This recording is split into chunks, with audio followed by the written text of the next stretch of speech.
So now, like never before, you can see how whiskey is made right here in KC. Rieger & Co has added to its place in history here in town. Check out the new addition in the Electric Park area of the West Bottoms. There's such an awesome history to the building we're standing in right now. Yes, when we started out originally in 2014, we were fortunate enough to be in a building that's adjacent to the historic warehouse that we're in right now. That was the original bottling plant for the Heim Brewery, which was at the time in the pre-Prohibition years for a period the largest brewery to the west of the Mississippi. So we really wanted to build a big historical exhibit in order to really showcase not just our history, not just the building's history, not just the Heim Brewery's history, not even just Electric Park's history, but all the cool history of Kansas City that people really want to see in a fun way, and it really shows that true, rich, and authentic type history. Okay, and what's the picture we're looking at back here? And then we also see a family photo up there. It's actually the only original photograph that we have of the original Rieger & Co, which was down in the West Bottoms, right across the street from the Livestock Exchange building.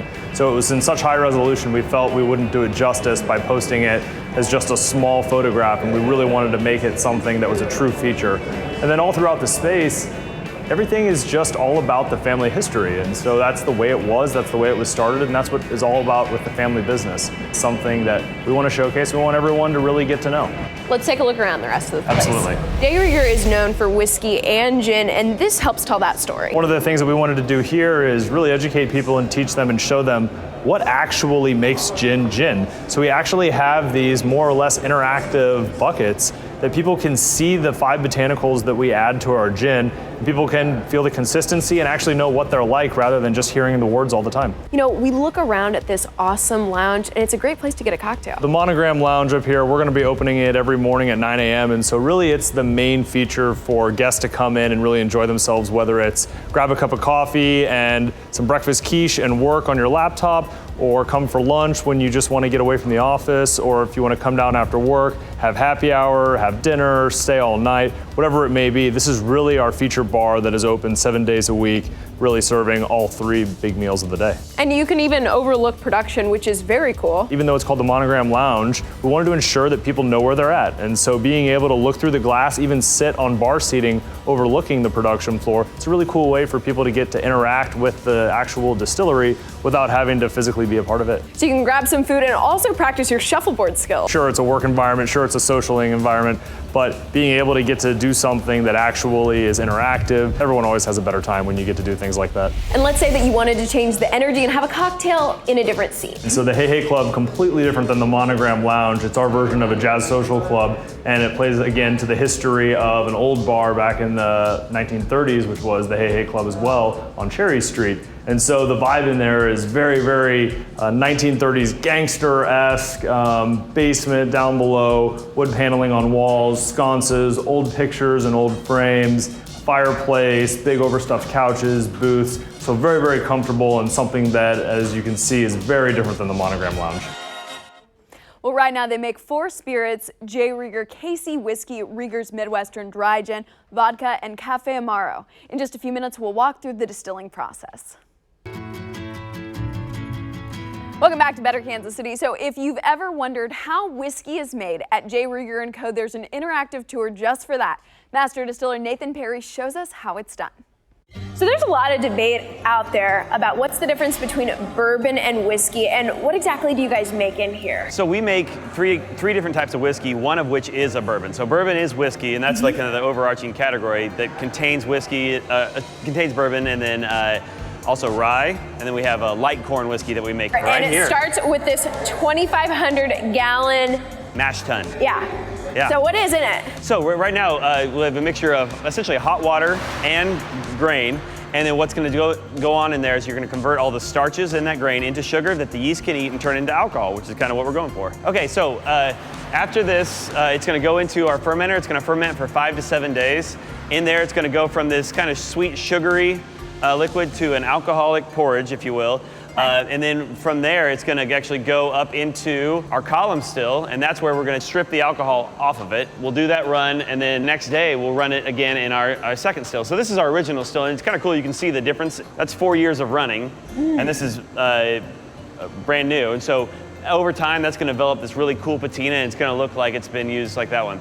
And so that's where our whiskey is going to be made. Okay, so not only is this a totally interactive tour and experience, I feel like it's also the biggest science experiment going on in Kansas City. It's pretty fun. Like, you look around here, we got all the piping going every which way, and it looks kind of crazy and complicated, and it kind of is. But this is a time to come down here. If you've never seen a distillery tour or anything like that, you'll get a chance to actually see and interact and kind of get a good idea of what is happening, what is in the glass that you're actually getting a chance to drink. So this is so cool. I think like so many people would really be blown away by this.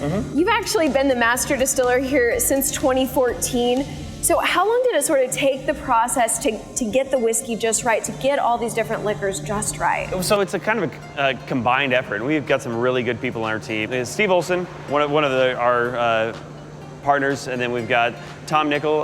We've got, unfortunately, Dave Pickerel just passed away this past fall, but he was the guy who taught me how to distill whiskey. So he was the former master distiller at Maker's Mark, and so he's the guy, we actually designed this entire thing.